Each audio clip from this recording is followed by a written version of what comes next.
Bienvenidos amigos, esto es Milenio 3 y estamos asistiendo a lo largo de la semana a la escenificación de un enorme, un insólito misterio que seguramente, hay que dejarlo claro, se resolverá, tendrá una solución seguramente lógica.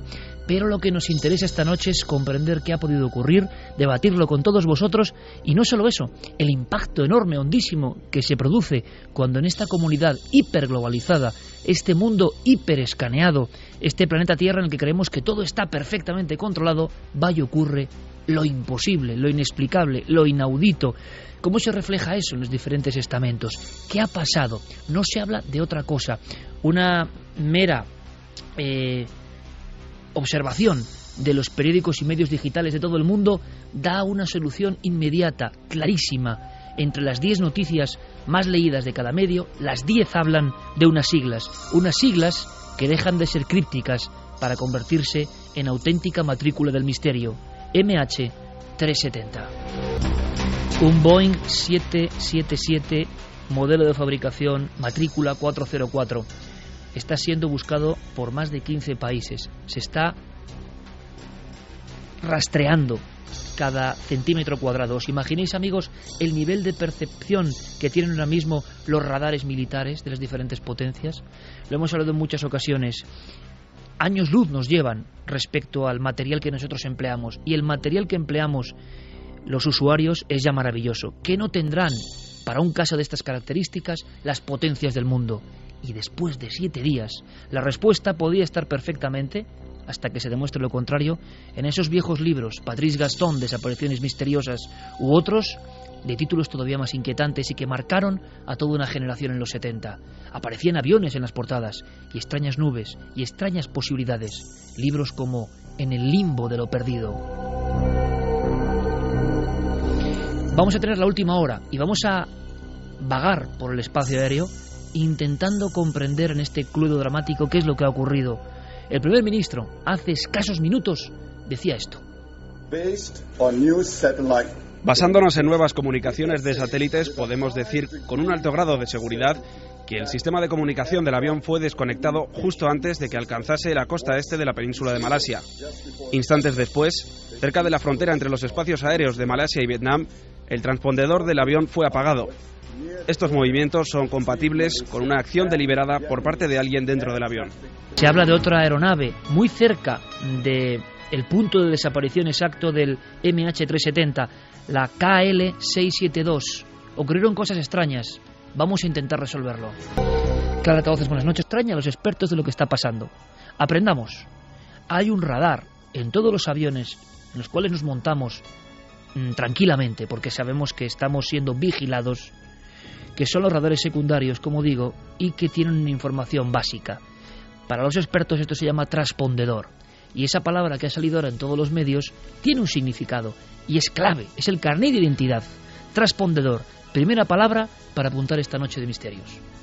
Sí, eso, habitual no diría, pero ocurre de cuando en cuando. Los controladores aéreos civiles trabajamos con lo que se conoce el radar secundario.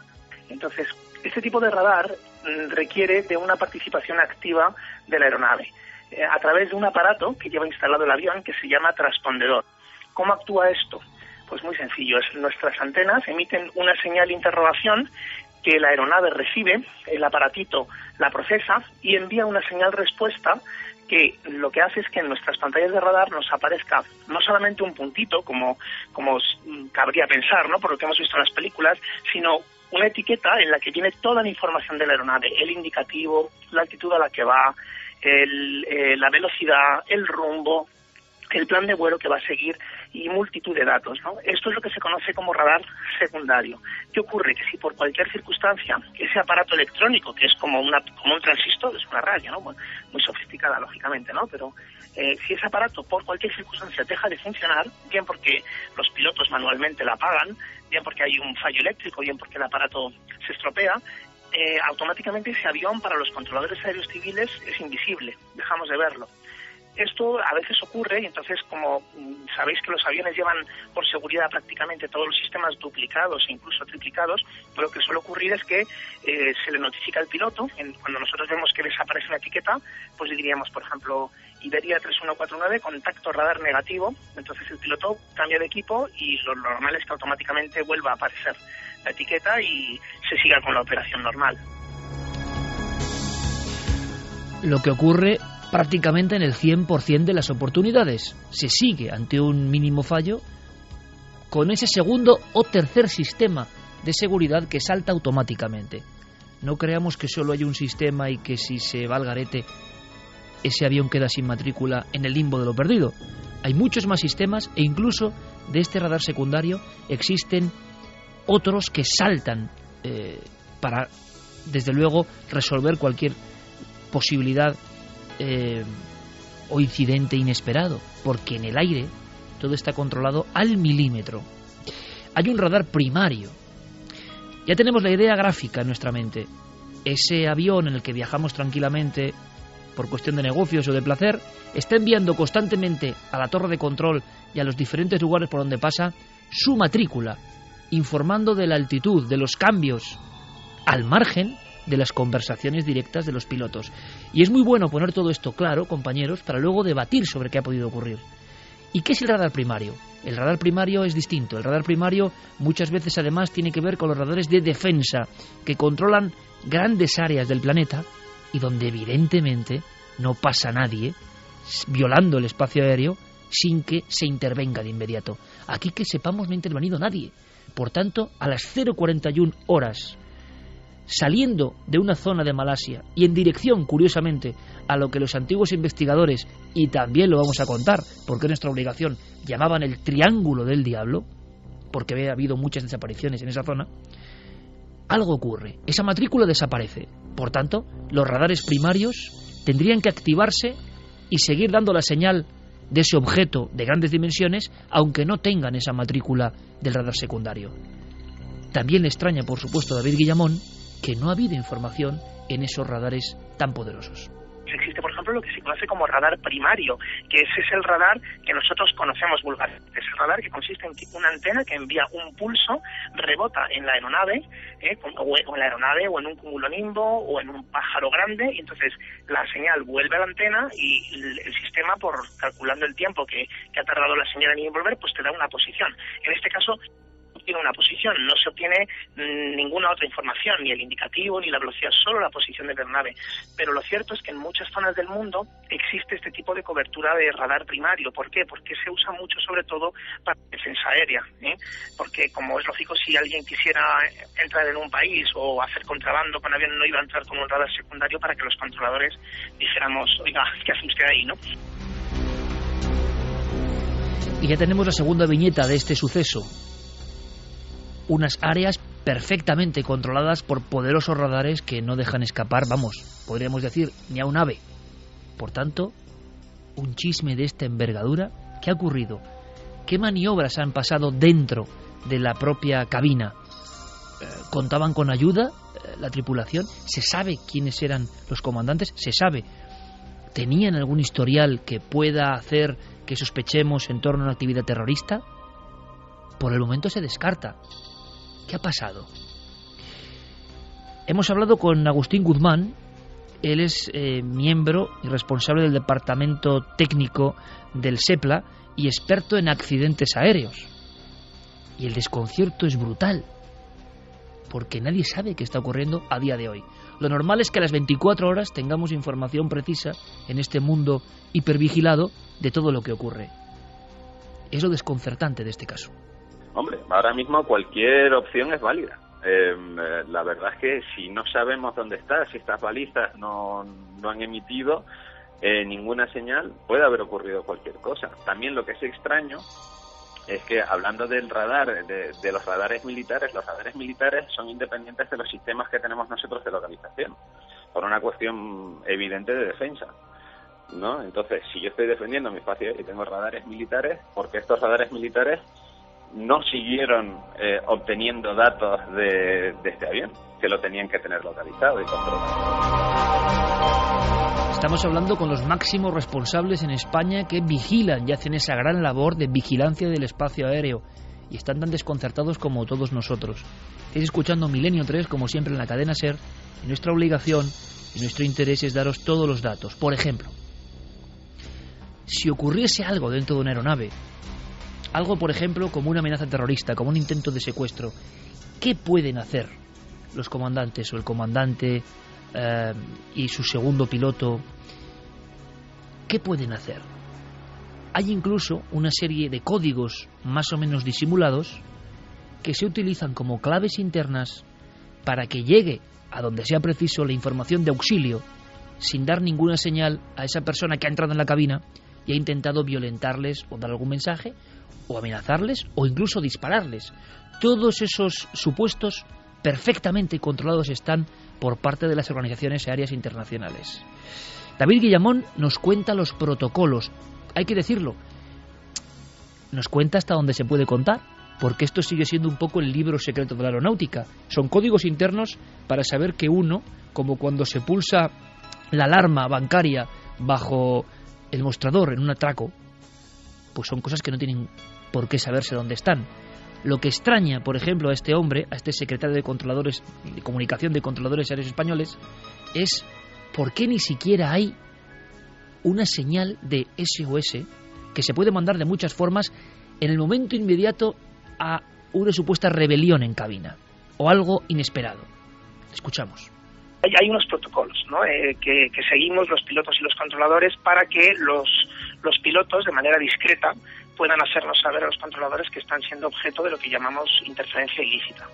Cuando eso ocurre, a su vez, los controladores avisamos, como es lógico, a nuestros supervisores. Ahí se desencadena todo un protocolo, ¿no? Los supervisores al jefe de sala, al ejército, al Ministerio del Interior, etcétera, etcétera, ¿no? Y ahí así que se pone en marcha todo un protocolo que trasciende con mucho la labor del controlador, aunque sea el controlador, por así decir, el que tenga la responsabilidad primera de detectar que algo raro está ocurriendo, ¿eh? Hay formas distintas, sutiles, porque se trata de que en su caso el secuestrador no se dé cuenta, pero bueno, como os comentaba, pues no sería correcto, ¿no? Divulgarlas, vaya. No se recibió la señal lógica que se recibe ante cualquier tipo de incidencia, por menor que ésta sea.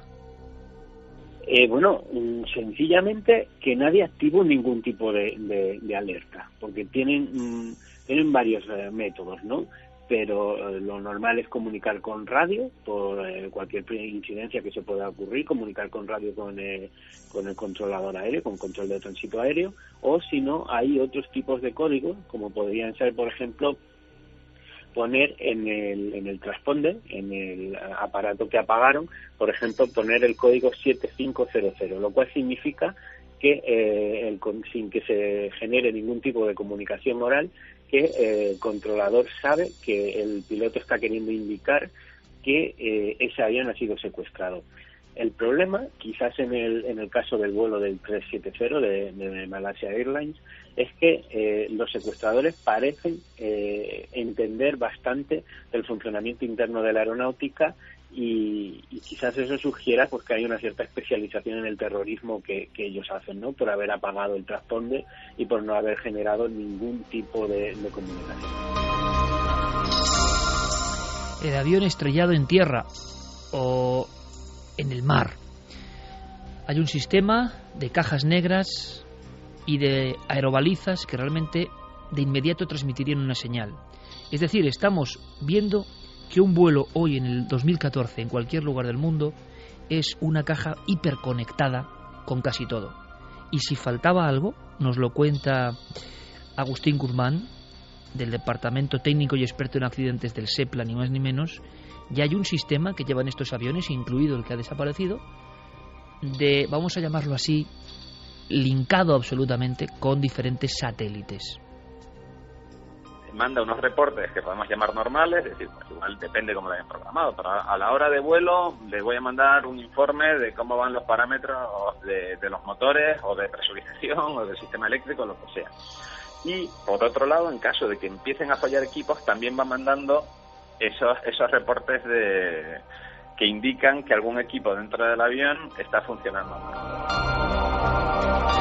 Por lo tanto, la impresión que nos da con estos tres importantes investigadores del mundo del aeronáutico, porque es su trabajo y su oficio, y miles de vidas dependen de ellos en ocasiones, es que el avión tiene todo tipo de sistemas de seguridad. Por tanto, ¿qué ha pasado?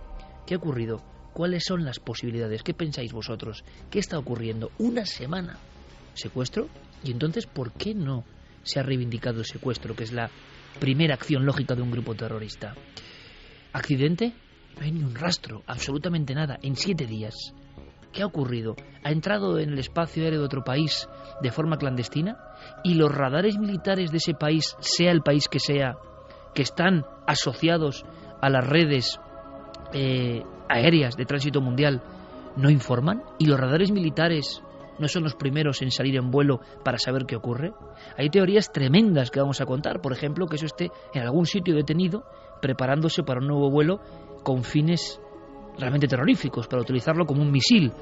Ha habido personas en Estados Unidos que han generado incluso gran pánico porque han hablado de esto. ¿Cuál es la última hora? La 1:54, porque las noticias siguen en tiempo real. Diego Marañón, compañero, buenas noches. Hola Iker, buenas noches, ¿qué tal? ¿Podemos hacer crónica rápida para que tengamos todos los ases encima de la mesa del tapete? Sí, si te parece, repasamos las últimas 24 horas, porque se podría decir que es en ese tiempo en el que los acontecimientos de algún modo se han precipitado. Bueno, la CNN informaba ayer, por ejemplo, de que un satélite chino que participaba en las labores de búsqueda habría encontrado una posible área de choque en el mar. Utilizaban esas mismas palabras.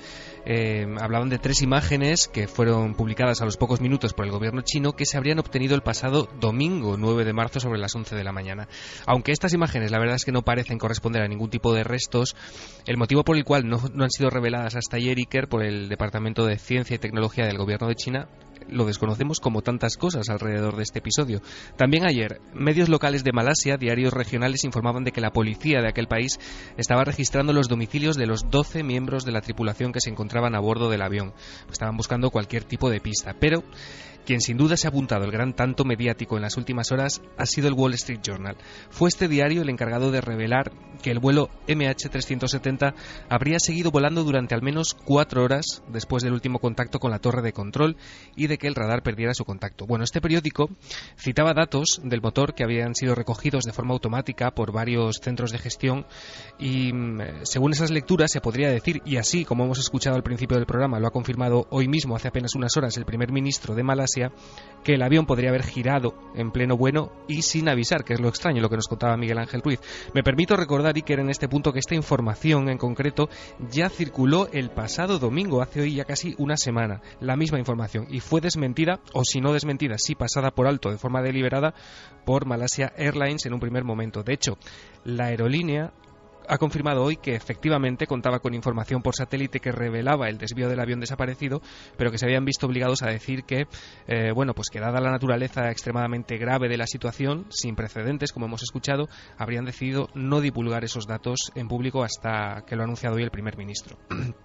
Pocos minutos después de esta información de ayer, el New York Times, en su edición digital, aportaba más datos en este sentido y añadía que el avión no solo habría cambiado una vez de rumbo, según ellos hubo varios cambios y además el aparato habría experimentado diversos cambios importantes de altitud.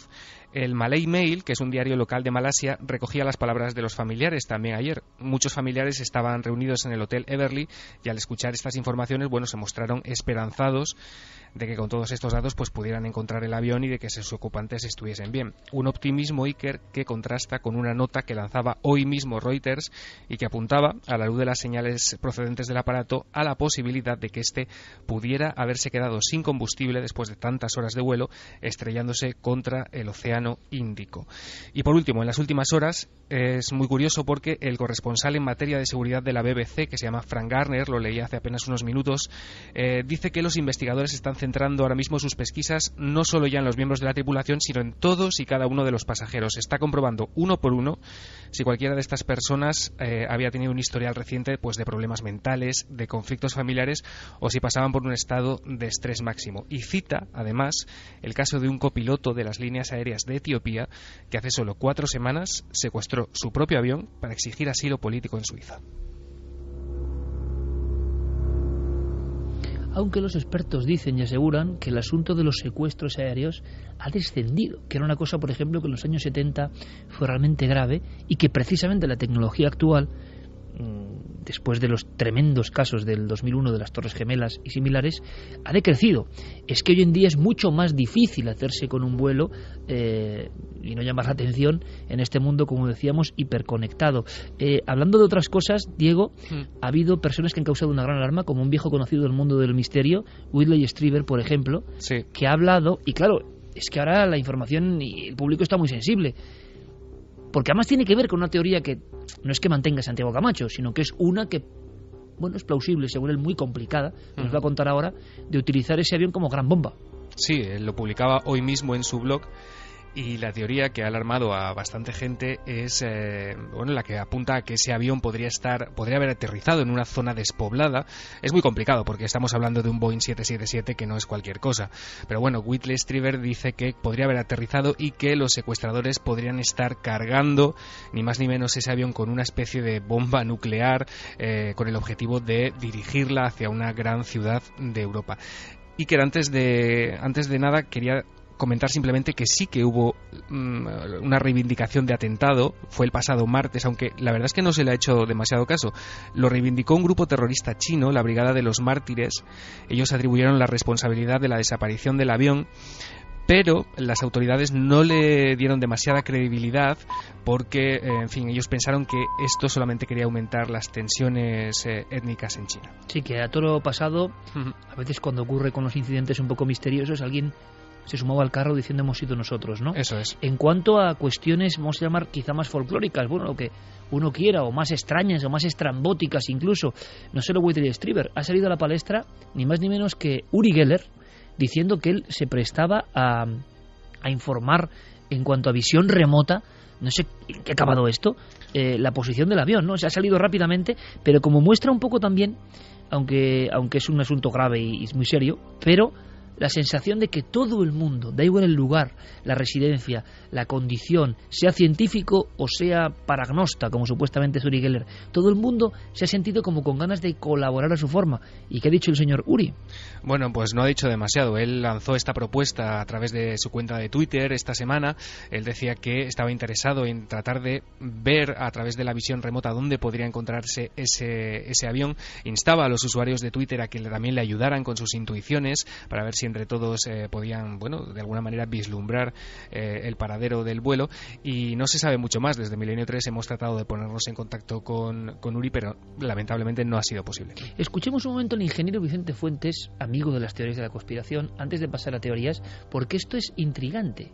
Lo que viene a continuación ya entra dentro de lo intrigante. Hemos escuchado especialistas puros, duros, científicos de la aeronáutica, pero claro, a nivel del mundo de las posibilidades, todo está abierto. La caja de Pandora es inmensa. No recuerdo ningún caso que haya traído tanto la atención mundial en torno a un misterio como este. Que yo recuerde, ninguno. Vicente Fuentes habla precisamente de las personas que iban en el avión. Y yo quiero saber más de esto porque quiero saberlo todo en torno a este incidente. Una de las claves de todo esto, y que se empezará a hablar en los próximos días, será quién iba dentro de esos aviones. Bueno, pues ha aparecido una empresa que se llama Freescale Semiconductors, que ha expuesto que 20 ingenieros de esa empresa pues iban en ese avión. Claro, esto podría ser una anécdota si no fuera porque esos 20 ingenieros estaban inmersos en el desarrollo de los famosos chips RFID, que son los chips que se rumorea de diferentes foros internacionales, que son los que se quieren implantar en los seres humanos para monitorizar en el futuro todas las actividades. Estamos hablando, por supuesto, de nombre, apellidos, identificación, registros fiscales, es decir, los chips que están involucrados en lo que se puede llamar el control del nuevo orden mundial. 2 y 2 minutos, todos muy atentos. Estamos en este vuelo especial en la nave del misterio radiofónica. Santiago Camacho, ¿esto es cierto? Sí, es cierto. De hecho, la noticia ha salido también en el Wall Street Journal y en importantes periódicos económicos. FreeScale es una empresa muy importante. De hecho, ahora mismo encima de esta mesa debe haber varios chips fabricados por FreeScale. Están en automóviles, están en tabletas, en ordenadores, en teléfonos móviles. Es una de las empresas de construcción de chips más importantes del mundo. Tienen su sede en Austin, en Texas, y trabajan para el sector civil, entre muchas otras cosas, pues desarrollando nuevas tecnologías, como la que muy bien ha dicho Vicente Fuentes, esos chips de localización mediante radiación electromagnética que se meten subcutáneamente, y son, por ejemplo, los que llevan nuestras mascotas. Es decir, esos aparatitos con los que el veterinario puede sacar el historial médico de la mascota sin tener que teclear nada en el ordenador, o si se nos pierde el perro, pues nos pueden llamar a nuestra casa y decir que lo han encontrado, pues también los desarrollaban ellos. A lo que se refiere Vicente, además, es a los proyectos futuros de empezar a implantar esos chips, que hay varios, para llevar el historial sanitario, para llevar la tarjeta de crédito dentro de uno mismo.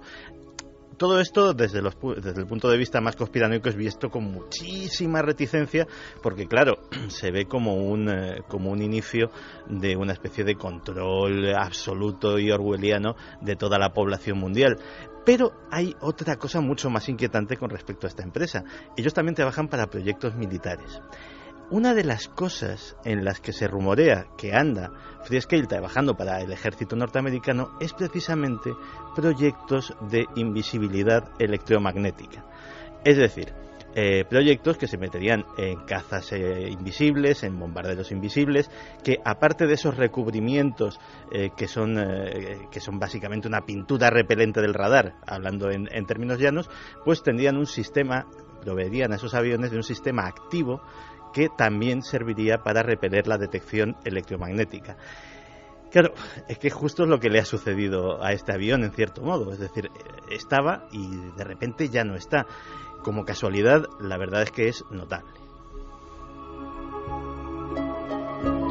Abramos aquí la caja de Pandora. Diego, estamos en conexión porque me gustaría saber las opiniones de todo el equipo y de todos los oyentes, evidentemente, que vayan llegando ya a nuestras líneas de comunicación. Por aquí, lo lógico es pensar, navaja de Ockham pura y dura, que tendrá que ser algún tipo de secuestro, cuestión lógica.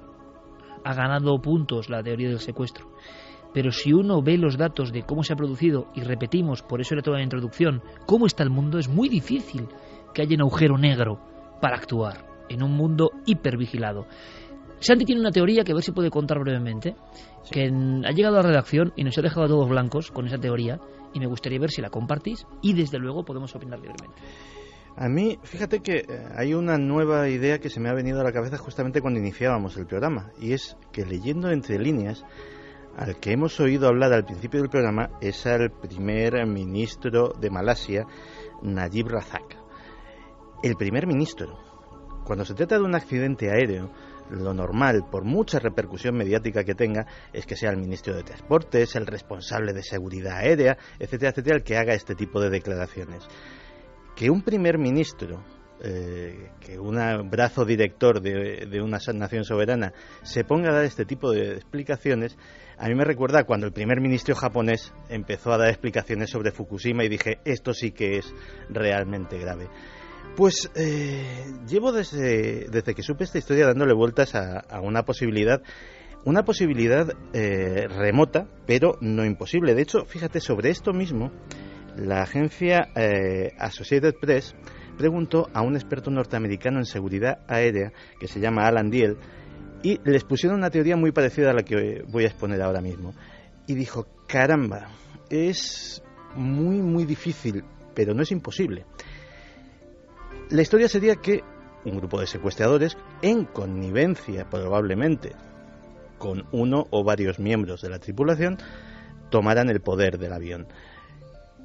Según datos también de las agencias norteamericanas, tienen sus fuentes, los transpondedores, que eran varios, es decir, varios sistemas de comunicación, no se fueron súbitamente, como suele suceder si hay un fallo genérico del sistema o si directamente el avión se viene abajo, sino que fueron apagados uno a uno, en una clara sucesión, de una forma absolutamente... Eso es lo que les hace decir que fue deliberado. Si hubiera sido un fallo del sistema, de repente se pierden todas las comunicaciones en bloque y bueno, no hay más que hablar.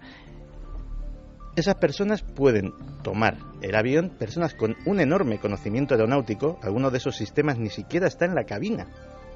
Es decir, hay que saber muy bien dónde buscar. No se trata de tocar botoncitos en la consola del piloto, sino que hay algunos que no están. Algunos ni siquiera están accesibles, como precisamente los de los motores, que están dentro de los motores y se ponen en contacto con el satélite para dar su chequeo. Gracias a eso hemos sabido que, a pesar de que lo negaba sistemáticamente el gobierno de Malasia, efectivamente ese avión estaba en vuelo 4 horas después de su desaparición en los radares. Pero el objetivo es el premio gordo.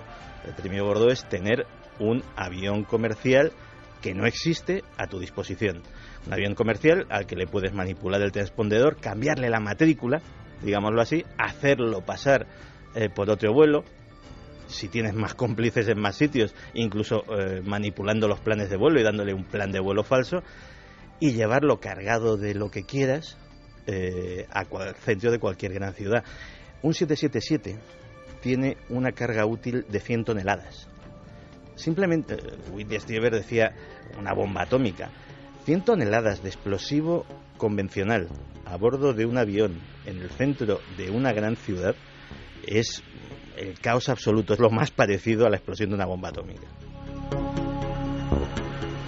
En todo esto, Santi, podemos sonsacar o extraer que desde luego se ha ocurrido algo de esto. La suerte de las 233 personas de ese vuelo parece muy negra, ¿no? Por desgracia. Pues hombre, todo esto que parece sacado de la mente de un archivillano del cómic o de una película de James Bond, evidentemente en una operación de ese estilo no se dejarían testigos de ningún tipo. Y la verdad es que yo mismo me pregunto si esto es posible. O sea, porque efectivamente a nivel teórico, fíjate que a los pocos años del 11S, creo que corría el 2004, los servicios de inteligencia británicos interceptaron un plan de Al Qaeda para hacer algo parecido, pero con un barco. Se trataba de secuestrar un carguero de gran porte y modificarlo levemente para que cambiarle un poco la apariencia y que pasase por un determinado barco que sí tenía un plan para atracar en el puerto de Londres, y ese barco cargarlo con lo que se llama una bomba sucia, un artefacto nuclear que no explota propiamente, sino que contaminaría toda el área urbana de Londres. Es decir, a alguien ya se le ocurre. A mí, de hecho, yo he pensado en esta teoría pensando en este precedente. Y la verdad es que, meditando sobre si es posible o no, se me vino a la mente una frase que no sé de quién es, pero que alguien me dijo una vez, y que fue que todo es imposible hasta que alguien lo hace. Clara, Javier, Diego, opiniones, si vosotros tuvierais, es muy difícil, muy complicado, ¿no? ¿O qué es lo que más os llama la atención? ¿Qué es lo más asombroso? ¿Por dónde van los tiros? Es que es dificilísimo, imagino, opinar sobre esto, ¿no? Pues sí, porque además tampoco nosotros somos expertos, aunque estamos conociendo hoy muchísima información que yo creo que siempre viene bien conocer, tener esos datos, pues posiblemente nuestros oyentes, o como me ocurrirá a mí cuando coja un próximo avión, lo miraré con otros ojos, lo veré de otra manera y me fijaré en algunas cosas que hasta ahora no me había fijado, ¿no? Pero una de las cosas que quizá llama la atención, y a lo mejor tanto secretismo, que hay un misterio, está claro. Hace una semana que un avión ha desaparecido y no se sabe absolutamente nada. En parte tiene que ver, yo creo que con el gobierno y con la aerolínea, que están siendo bastante opacos a la hora de transmitir la información. ¿Pueden saber más de lo que están contando?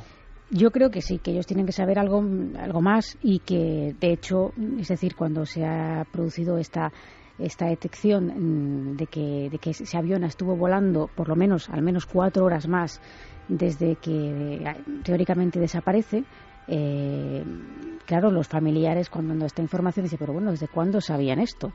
Lo tenían que saber, evidentemente, desde hace tiempo.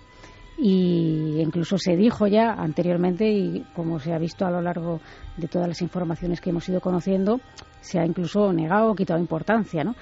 Entonces esa opacidad yo creo que es lo que también le está dando un halo de misterio. A lo mejor si esto hubiera pasado, no sé, en Estados Unidos o en otro lugar, tendríamos mucha más información ahora. Javi. Yo estoy con Clara en que da la sensación de que nos están ocultando información. La impresión es que tenemos piezas dispares para armar el mismo puzzle. Es imposible, faltan piezas además, y eso es algo obvio. Pero fíjate, yo indagando un poco en las teorías más extremas de conspiración, llegué a toparme con algo que me hizo sorprenderme hasta qué punto la gente desconfiaba de las versiones oficiales.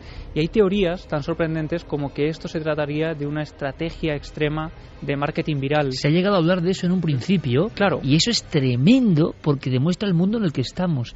Y gran parte del público, que ahora nos podemos llevar las manos a la cabeza porque ya somos conscientes de que esto es muy serio, pero durante un tiempo se habló de posible marketing viral. Cuéntame esto porque es de no creérselo. Es una muestra de desconfianza brutal hacia los medios de comunicación, hacia las fuentes de las noticias, y que lo que viene a decirnos, ya desde el primer momento, desde que desaparece el avión, empiezan a aparecer similitudes en todos los foros, pues de la semejanza con la serie Perdidos, donde un avión se estrella, desaparecen sus tripulantes, sus pasajeros, y van a un lugar un tanto misterioso, ¿no?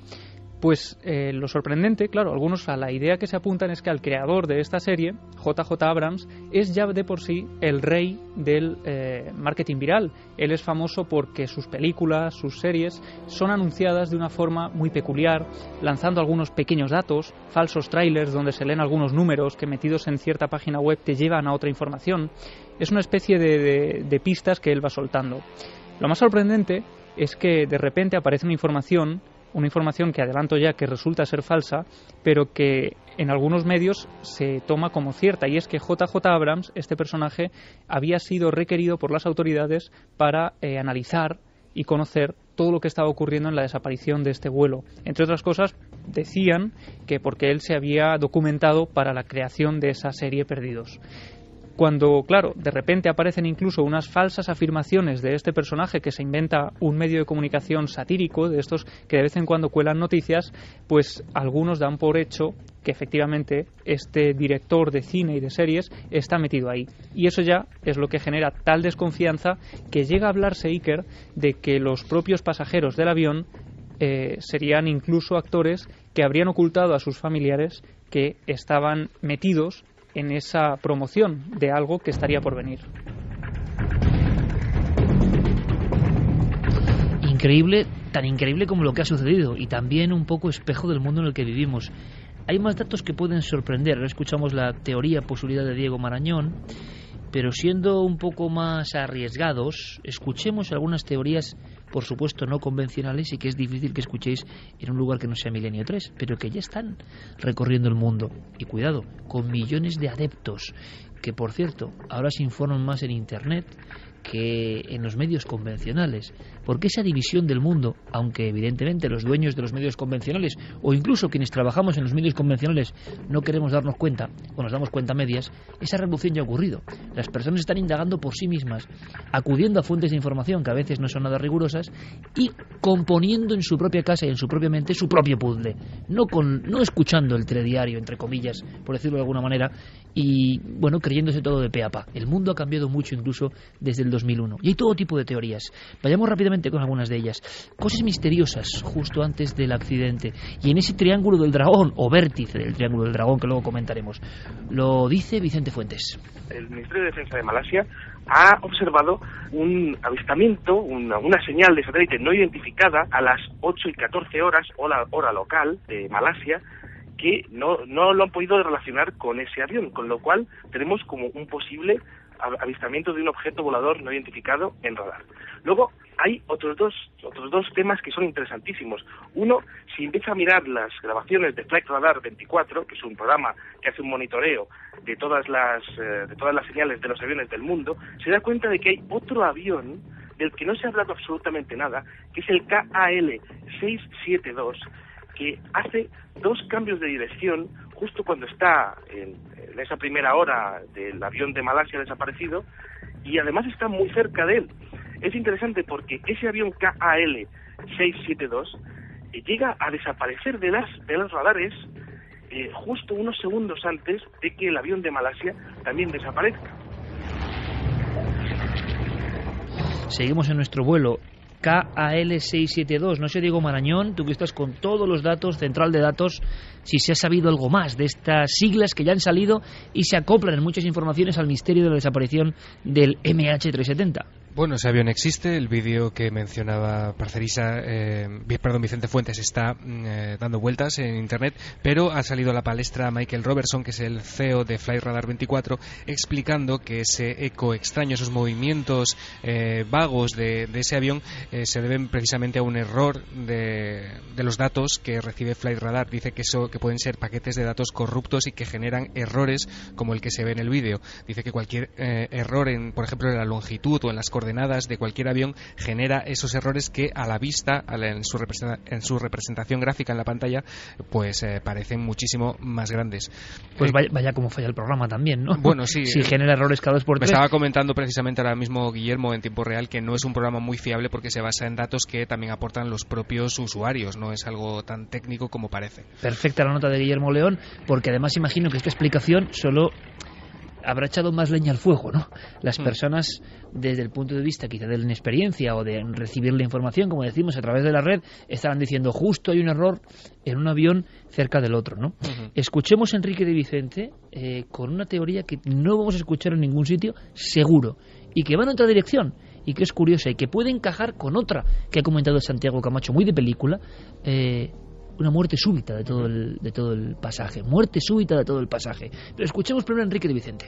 En mi opinión, esas anomalías electromagnéticas podrían haber sido provocadas por las tormentas solares y cósmicas anómalas a las que viene sometida la Tierra últimamente. Los expertos del Sol nos dicen que una tormenta solar intensa y geoefectiva podría llegar a provocar graves perturbaciones en el instrumental de los aviones e incluso hacerles que caigan, pero van a decir de inmediato que no ha habido ninguna tormenta con tal potencial, ni mucho menos. Sin embargo, es muy poco lo que sabemos sobre el alcance de las tormentas solares y cósmicas, y aún menos sobre las posibles distorsiones dimensionales a las que, en mi opinión, estamos siendo sometidos últimamente. Puede parecer una especulación gratuita, pero últimamente están ocurriendo cosas muy anómalas. Voy a poner un solo ejemplo ocurrido en los últimos días de la semana. Incidentes de los que se ha hecho eco la prensa, un verdadero récord de accidentes aéreos por causas muy diversas y del que yo no recuerdo que haya habido precedente. Por limitarnos a la tarde del jueves 13, tenemos, por un lado, que un avión que viajaba de Filadelfia a Florida explotaron sus llantas, parece ser, cuando estaba despegando y estuvo apuntado en un accidente grave. Ese mismo día, otro avión de la línea aérea Air India, que viajaba desde Londres a Bombay, consiguió evitar por poco estrellarse con otra aeronave que le pasó muy cerca por un error en el centro de control. Ese mismo día hubo un accidente de avión que aún no está esclarecido en el este del Reino Unido, que costó la vida a 4 ocupantes, incluido el hombre más rico de Irlanda del Norte. El día anterior, el miércoles, murieron 5 personas en un accidente de una avioneta ambulancia en el sureste de Colombia. Y bueno, no solo eso, sino también el jueves, entre el miércoles y el jueves, un buque petrolero se desvaneció de forma misteriosa tras haber cargado petróleo en Libia. Cabría la posibilidad de pensar que hay una causa común, y lo extraño es que nadie lo plantee. Santi, una posibilidad de película dramática, esa muerte súbita de todos los pasajeros del vuelo. ¿Cómo se explica? Sí, esa es la teoría del accidente puro. Los que sostienen esta teoría aducen que una despresurización súbita de la cabina puede provocar que todos caigan en la inconsciencia y que, bueno, el avión permanezca volando con el piloto automático hasta que se le acabe el combustible. Parece muy raro, pero ha sucedido. Sucedió... O sea, el avión va sin rumbo, sin control, y toda la tripulación muerta. Y todo el pasaje. Es decir, una despresurización absoluta. Es decir, imagínate que por alguna razón hay una brecha en el fuselaje, o se rompen todas las ventanas, o una de ellas, o parte de ellas, y pues esto sucedió en 1999. En 1999, una mezcla de un incendio en cabina y esa súbita despresurización hizo que los pilotos perdieran el conocimiento o murieran a los mandos del avión sin poder hacer absolutamente nada. Ese avión estuvo volando con el piloto automático conectado hasta que finalmente, a la altura de Dakota del Sur, se acabó el combustible y cayó. Sobre esto que acaba de comentar Santi, me gustaría reflexionar sobre ello un poco, ¿no? Porque, claro, se ha dicho tanto que al final ya una no sabe qué pensar. ¿Realmente el avión hizo un giro inesperado de cambio de ruta? Porque si fuera así, entonces esa teoría no nos serviría. Es que, y además esa teoría, aparte de todo, no explica la mayor, que es quién le fue dando a los botoncitos del corte de los sistemas de comunicación. Es decir, la última comunicación es estremecedora. O sea, el último contacto del piloto con la torre de control es todo bien, buenas noches, la más absoluta tranquilidad. Y después de eso, el misterio. Después de eso empieza a desaparecer todos los sistemas de comunicación y esa etiquetita desaparece de la pantalla de los controladores y nunca más se vuelve a saber de este vuelo. Otra teoría arriesgada, aún más allá, que conecta este caso, que sería la última teoría, ¿no? Pero desde luego, si pasa el tiempo, ojalá no, y empezamos a no saber nada, dentro de otra semana no sabemos nada, y como siempre ocurre, parece increíble, pero todo el mundo se irá olvidando del fenómeno. Ahora mismo nos parece imposible, porque todo el planeta está con la suerte de esas personas y con su paradero. Pero siempre ha ocurrido, es así el ser humano. Irá perdiéndose la atención y el sitio en los medios. Entonces solo determinados libros que hablan de desapariciones encontrarán un hueco en sus páginas, pues para este caso como uno más, como ahora vemos otros que nos parecen historias muy antiguas y que vamos a reconocer de nuevo. Teorías arriesgadas, la dice en este momento, la suya, el investigador y también amigo de la conspiración, David Parcerís. Escuchamos. Que en plena era de la tecnología tenga que pasar esto resulta inverosímil. 42 barcos, 39 aviones peinando un área de 100.000 kilómetros cuadrados y no sean capaces de encontrar un avión de más de 200 pasajeros, pues la verdad, es una incógnita. Pero doble incógnita, porque para mí no puede estar sumergido bajo el mar, porque los familiares llaman a los móviles y dan tono, lo cual indica que aunque estos móviles estuviesen bajo una burbuja de aire bajo el mar, es imposible que haya radiofrecuencia. Por lo tanto, yo descartaría que el avión haya caído en el mar. Y básicamente creo que hay solo dos posibilidades. La primera, la más lógica, un secuestro. Pero claro, no se han recibido las exigencias de los secuestradores, ni hay rescate ni hay nada. Cabe preguntarse, ¿acaso quienes han secuestrado el avión no son terroristas, sino alguna otra entidad quizás gubernamental? Segunda posibilidad, ya, pues si en los próximos días este avión no aparece, pues podemos pensar, tal vez, en un caso de desaparición al estilo de Triángulo de las Bermudas. O sea, una entrada en lo que se denominaría una falla de tiempo, o portal, que se crearía bajo una zona de gran electromagnetismo. Aquí las posibilidades a nivel cuántico son infinitas. Entonces, bueno, también es probable que nos vayan a dar una explicación totalmente alejada de la realidad y el avión aparezca. Pero, eso sí, no sabemos si con los tripulantes dentro. Y es que mucha atención, porque ha habido vuelos que han aparecido enteros sin tripulantes, y eso ya es una imagen desde luego perturbadora. Diego Marañón, compañero, se ha hablado mucho, y tú has podido hablar con Félix Redondo, un experto en informática y en cuestión de telecomunicaciones. Se ha hablado mucho del tema de los móviles, ha generado ríos de tinta, y yo no sé muy bien con qué carta quedarme ahora a las 2:28. No sé al final qué ha pasado con este asunto de las llamadas que daban señal. Sí, como dices, hablábamos con Félix Redondo, que es ingeniero de telecomunicaciones, y él nos contaba que el hecho de que esos móviles dieran tono no significaba ni que esos móviles tuvieran cobertura, ni que estuvieran disponibles, ni siquiera que tuviesen que estar encendidos necesariamente. Félix decía que el móvil, para comunicarse de un móvil a otro, se utilizan una especie de antenas terrestres o estaciones base, y que esos tonos podrían ser la interpretación o el sonido que el móvil da mientras intenta comunicarse, pero eso no significa que al otro lado esté sonando ese teléfono. la opción de que esos móviles estén sonando, Iker, se debilita un poco si tenemos en cuenta que incluso ayer mismo había quien decía que estaba llamando a un familiar y que ese móvil estaba dando tono, simplemente por una cuestión de batería. Prácticamente después de 7 días u 8 días es prácticamente imposible que eso sea así. También se ha hablado de que algunos móviles aparecían conectados a sistemas de mensajería instantánea parecidos a algunos muy populares que utilizamos en España, y eso sí que Félix lo veía un poquito más raro, que esos móviles apareciesen así conectados y realmente pues no estaban operativos. Fermín, vamos con una primera andanada de mensajes, de teorías, ¿no? Aunque sea casi en titulares, de qué opina nuestro querido público, La Nave del Misterio, en las redes sociales siempre, y milenio3@cadenaser.com. Buenas noches, Iker. Baurk dice: no entiendo cómo con tantos sistemas de geolocalización que tienen los aviones desaparezca uno como si nada. Óscar Utrilla: no creo que estén en ningún triángulo de las Bermudas o limbo, más que nada porque los móviles todavía dan señal. Si estuvieran, digamos, en otra dimensión, los móviles no sonarían, imagino. Miguel Ángel dice: no entiendo cómo con la tecnología GPS que tenemos, no ya la civil, sino la militar, no es localizado el avión. Y si es porque se desconectó el sistema GPS, ¿por qué se puede apagar desde el avión? ¿No debería estar siempre encendido por seguridad? Esto es interesante porque lo que nos han contado es que por mucho que tú desconectes los sistemas manualmente desde el avión, siempre hay una serie de vectores que comunican el avión con tierra. Es decir, que uno no puede silenciarlo totalmente, ¿no?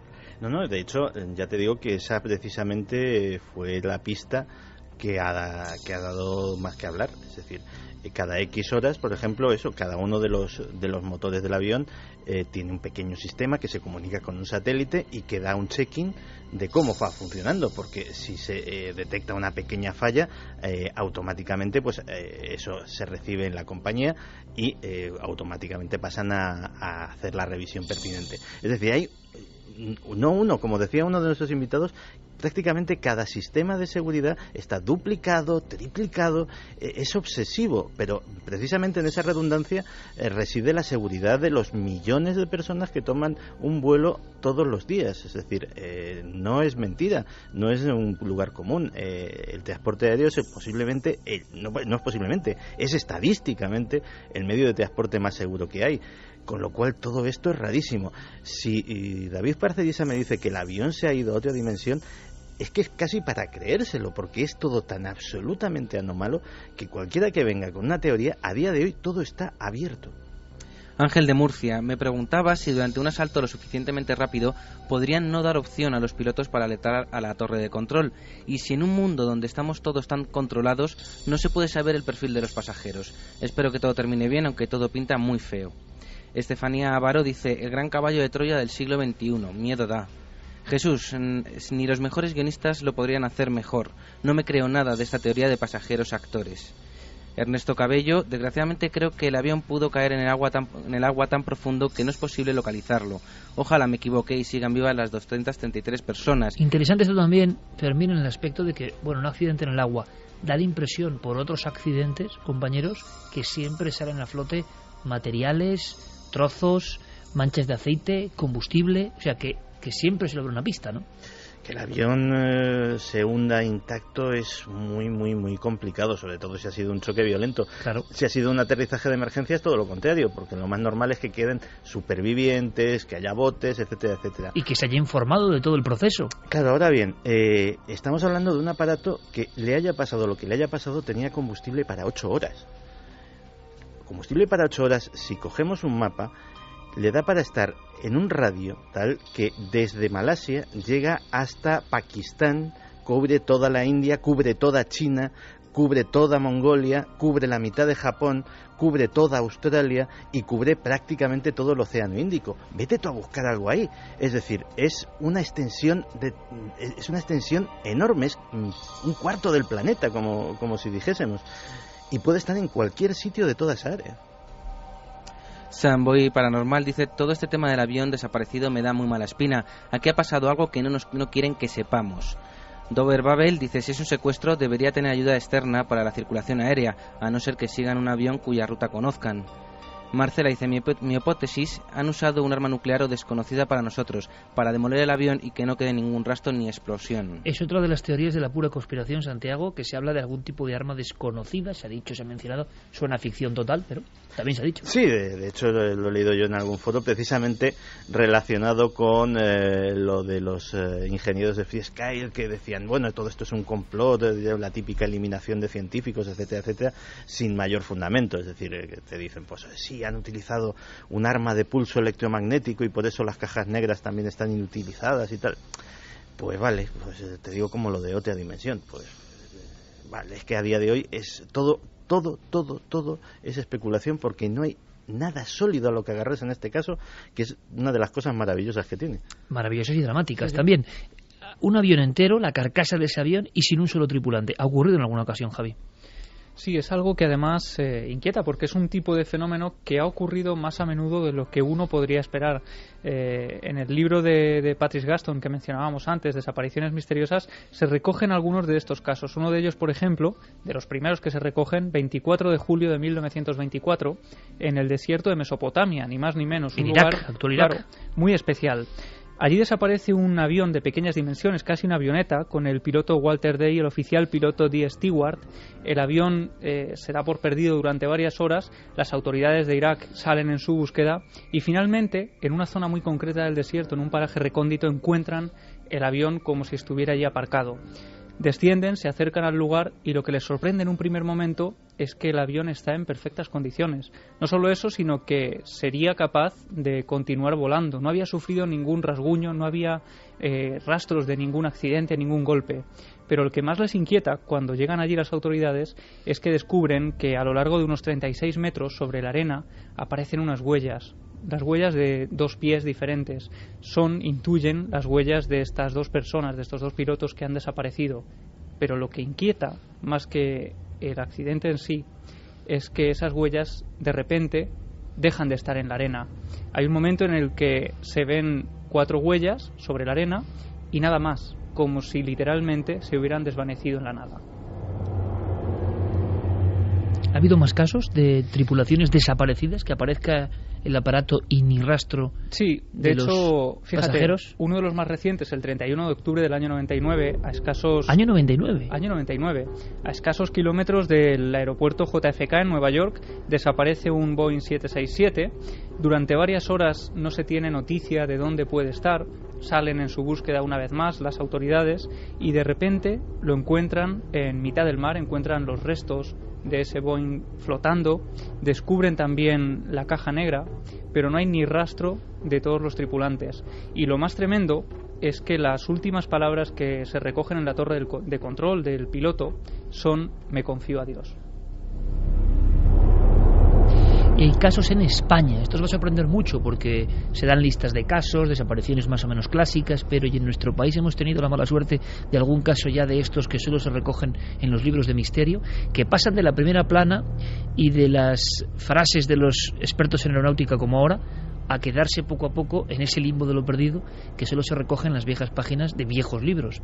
Diego Marañón, yo no sé si a lo largo de estos minutos estáis junto a Guillermo en las redes sociales minuto a minuto cribando la información. Yo no sé si a estas horas puedes dar tu teoría, yo sé que es muy complicado, o puedes darnos alguna novedad de todo lo que está surgiendo en torno a este avión, porque además con los cambios horarios la actividad allí puede ser frenética, ¿no? Bueno, novedades no crees que hay demasiadas, porque bueno, ya hemos visto que la política de información, de liberación de información, pues es bastante a cuentagotas. Yo, a raíz de lo que comentaba Santi a lo largo del programa, de esa posibilidad de que se esté utilizando pues para llenarlo de lo que sea y dirigirlo hacia una gran ciudad. Hombre, sí es cierto que esa infraestructura es complicadísima, más con un avión de este tamaño, que es, como decía Santi, prácticamente imposible hasta el momento, nunca se ha hecho, pero la amenaza existe y de hecho tampoco se ha comentado en exceso en los medios que una semana antes de que el avión desapareciera, la línea aérea taiwanesa China Airlines recibió amenazas de ataques terroristas inminentes en el aeropuerto de Pekín. De estas amenazas se informó a las autoridades chinas. Y bueno, tanto esa información como la grabación